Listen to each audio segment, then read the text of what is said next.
Hi, I'm Beverly. Welcome to my first YouTube video.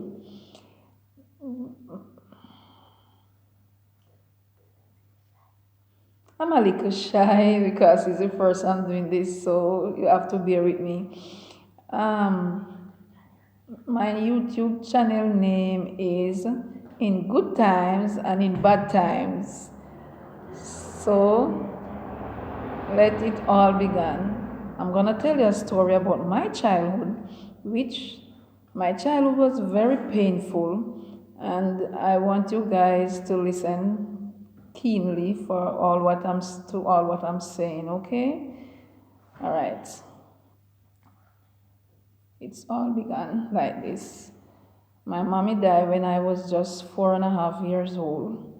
And as the saying goes, a motherless children have a hard time into this world. And that was it. She died with 5 children, 4 girls, 1 boy. The last one was just 1 years old. And we went through a lot.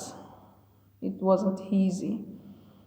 My father was not the type of father who would look about his children, so he gave us away like puss kittens. Here and there we was separated sometimes. And my elder sister was just 11, and the next one was just 9, and one was 7, and I was 4.5, and my brother was 1. And he left them with my uncle, the 11 years old one and the 9-year-old and the 7-year-old one. And he didn't go back to look for them at all. So my uncle sent them out in the field to go and work. They live in St. Elizabeth, so they have to go to the field to help him plant Irish potatoes and do a lot of hard work. And when they are finished, no food for them to eat. They suffer a lot. And my father wasn't around to protect them. My aunt sent them out in the field to move cow, and the cow pulled them down because they are small children. The cow pulled them down, and then when they came back and let you know that the cow get away, she run them back into the field to go and catch the cow, and rain come down and wet them. And when they came back, knock on the door, she asked them if they catch the cow, and they said no. And she run them out again, and some next door neighbors saw what was happening and called them, say, come. And they were crying. And when they went to the next door neighbor, now the next door neighbor let them go to the bathroom and got a bath and, give them clothes to put on and give them something to eat. In times when they are hungry, they have to climb hockey tree to eat the raw hockey, raw hockeys. They have to eat to survive. When they cook, they don't leave anything for them. So many days they go hungry. And I remember my father came and took me and took my brother and take the other 3 who was with my uncle too, the same place where he brought me and I and my brother. And he left us there with a cousin, and he never came back. And we were there, and the lady have 2 other children, so they were quarreling, saying how he must come and left 5 children and them and don't turn back to give them a cent to look about us. And that was so very unfair. So you know what they did? In the morning when they look about breakfast, it was outside kitchen. In the morning look about breakfast, they would call me and my little brother, and they would give us a cup of tea and a dish with little things to eat in it. But my 3 elder sisters, they give them 1 plate of food to share for the 3 of them, and 1 cup of tea. So when I watch my sisters eating, especially drinking the tea, the big one sip, give the second one to sip, and the third one sip. And they sip and sip and sip on that cup of tea until it is finished. So life was very, very hard, very rough. We have a very hard time growing up, and plenty time my sister, you see them crying. They want their mommy, because her mother was a nice, loving mother. She was a dressmaker, always make sure that we are well fed and we are clean. In the evening, she have us We have to have our bath to go to our bed. But now that she has gone and we are there, no one cares to make sure that we get our bath and to go to our bed and so on and make sure we are okay. Our elders, children that were there beat us up and treat us real bad. Especially my elder sisters, they treat them real bad. They suffered a lot. We all suffered a lot until we were there for a good while until my father came and took us away again. Because that's how he is. From one family member to the other family member. So he took us away from that family and he took me to my grandfather and my brother and another sister. And we were at our grandfather. He never came back to look for us. More than 2 years passed. So my grandfather was there with all three of us, and my aunt would cook and make sure we eat and drink. But my auntie have 9 children, so she could not care for us the way she could or wanted to. So we go to our bed dirty. No one give us soap or water to bathe or anything like that, and to brush our teeth in the morning or anything like that, like our mother would have taken care of us, and so we grew up real bad. It's affected us so much. Yeah. It's sad. So my story is so sad growing up, and although I'm a big elder person now, it still affected me. It affected me in my childhood. Growing up, I was sad. Real sad.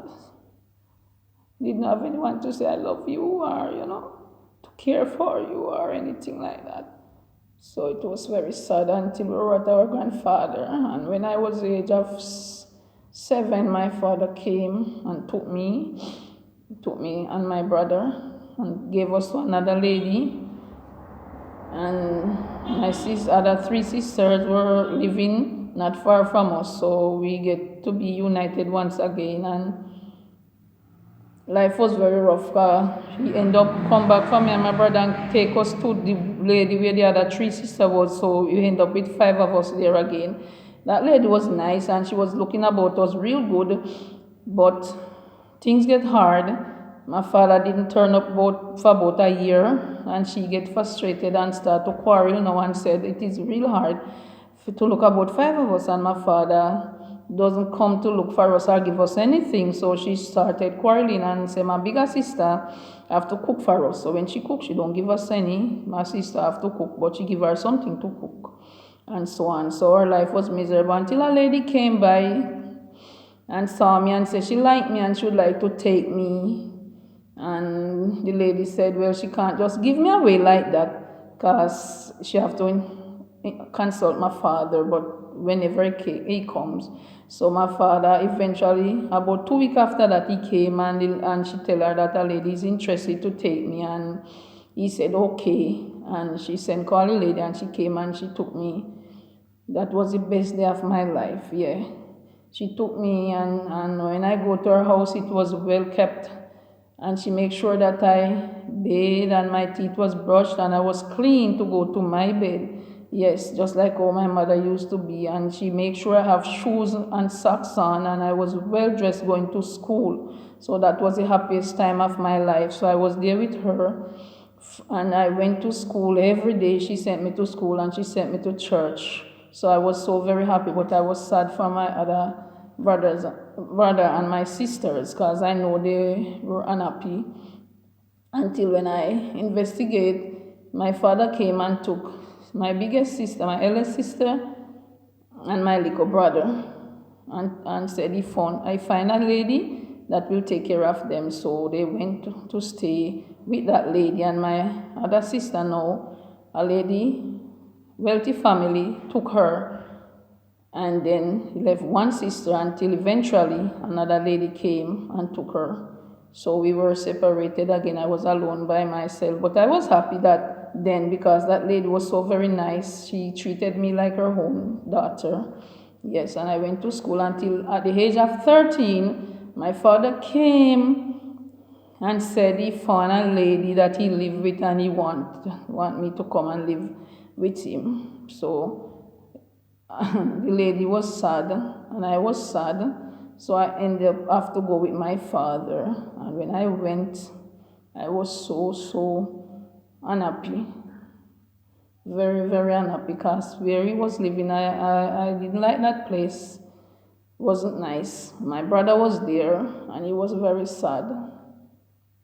And the lady have 3 children for him. They were small. I was sad. I think it wasn't right there. And I was very sad and did want to go back to that lady that took me in and treated me nice.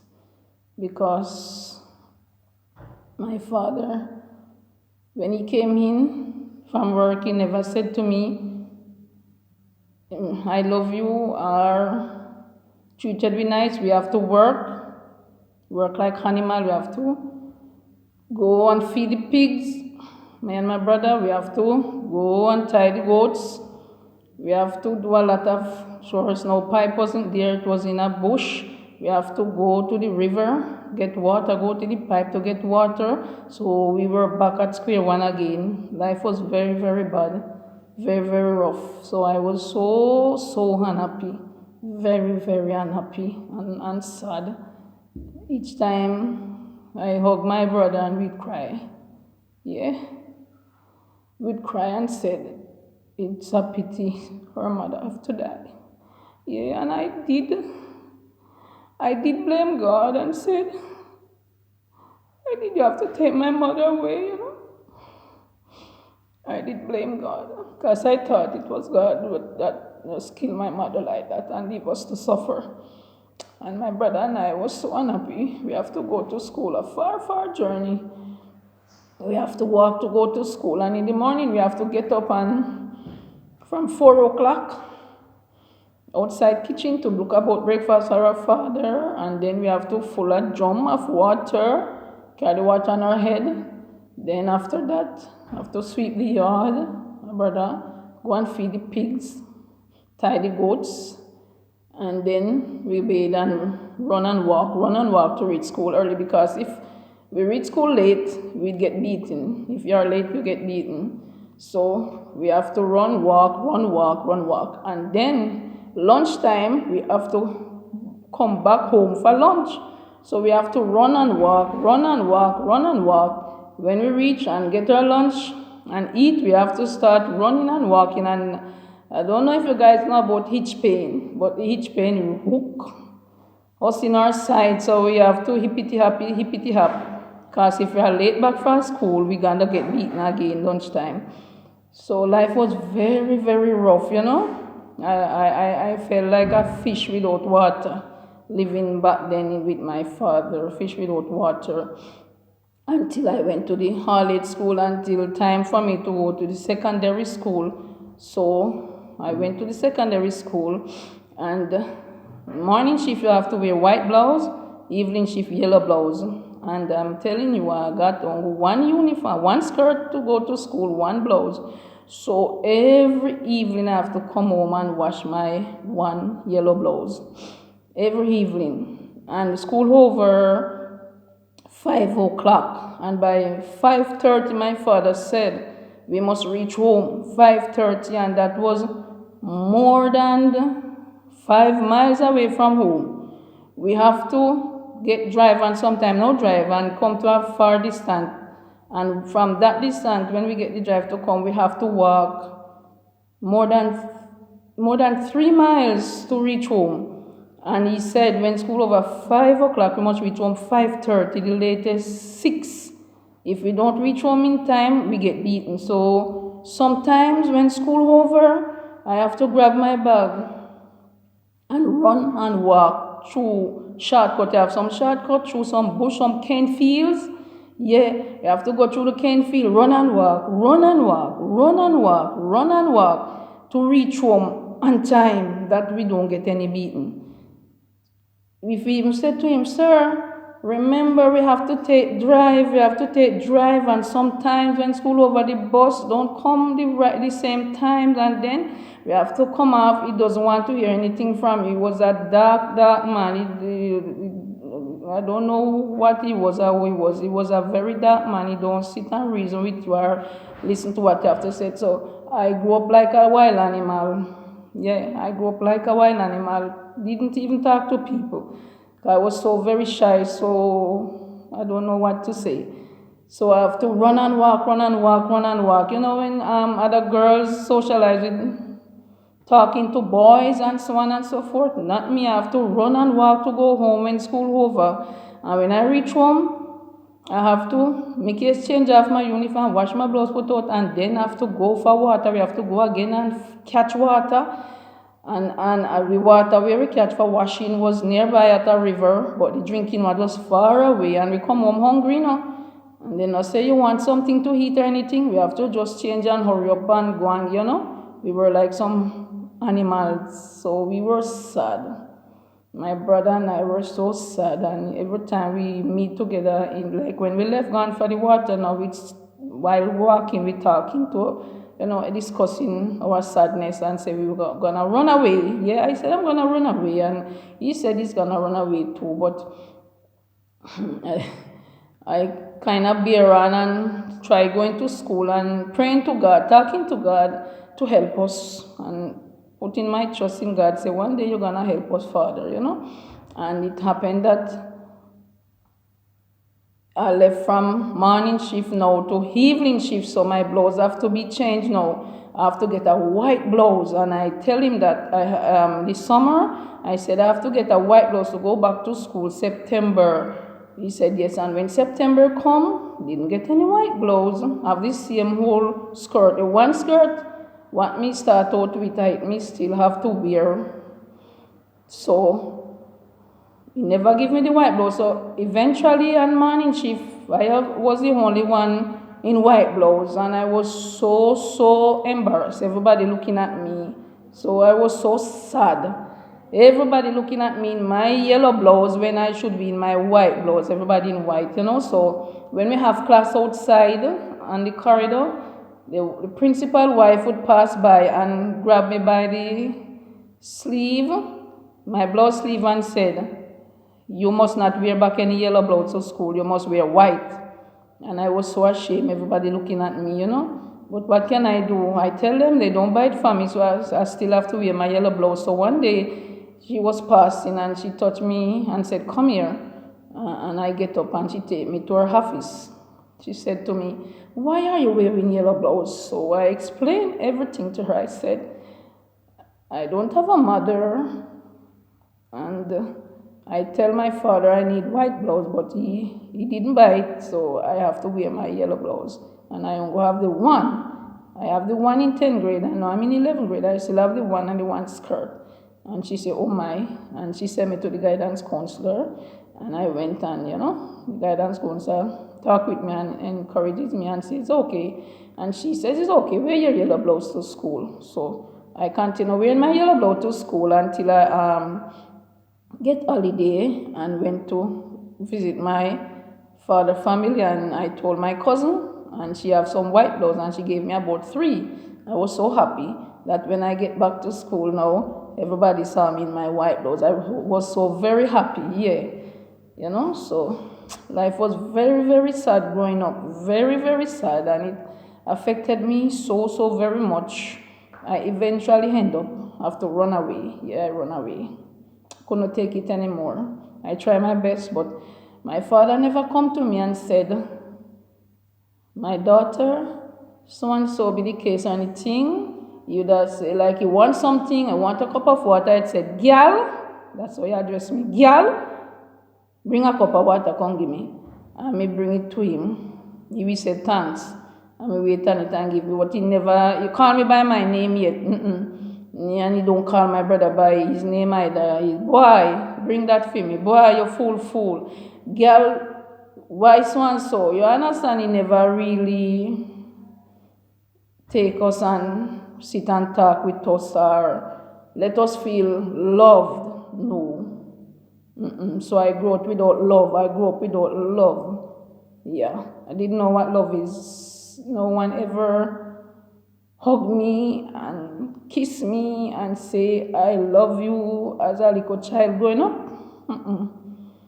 And it hurted me so much that it affected me real bad. Until now, I am an adult, and it still affected me. So that's it. My childhood, very, very. I could write a book about my childhood. Very, very painful. So eventually, I run away one morning. Couldn't take it anymore. It just get to my head. Because I was unhappy, I was lonely, sad, miserable, depressed, everything. My guidance, my practical teacher noticed that something was wrong, because when time come for practical, my practical was art and craft, and sometimes when first the PE times, my teacher, PE teacher, noticed something was wrong, because when PE time come for playing, you go on the play field, I never participated, no, and she always wondered why. So one day she took me and said, "Why, Bev? Why? You always seem so sad, and you never try to participate in anything." So I tell her, "No, I don't play. I don't play." At home we couldn't play. My father was so strict that we couldn't play. If we talking and laughing, you have to come and investigate what we're talking about and what we're laughing about. Well, sweet to know, so you understand. So we just grew up foolish then, never play and so on. So my practical teacher noticed that something was wrong too. And one day he took me one side and said, "Come here, Beverly, what happened to you?" And I said, "Nothing happened to me." He said, "Yes, I noticed that you're silent and you're sad. Tell me what is happening at home." But so I was scared. A lot of things was happening at home, and I didn't know to share it. So I tell him that I'm okay, but he know that I wasn't okay. He noticed that when others are talking a lot and talking and laughing and happy, I sit in a corner real sad, you know. So he noticed that something was wrong, but I was afraid to tell him my problem. And he said I should tell him anything I want to tell him, and then he would let me go to the guidance counselor and let the guidance counselor take it from there. But through my father always threatened me and say, if I tell anybody anything, what would happen to me. So I just keep silent. Yeah, I keep silent, and I just make up my mind and said, I am going to run away. I didn't even have clothes to put on my back, because he don't buy clothes for us or anything like that. So all I did, my sister came there, the second sister came and was living with us for a while, but the situation, she could not take it, so she left. And when she was there, she used to go on and do domestic work, so she buy 2 clothes for me and my brother. That's what we did have, because she see that we didn't have anything, so she buy it for us. So that's it. I just pack a little chini bag, just one little chini bag, and take the bus.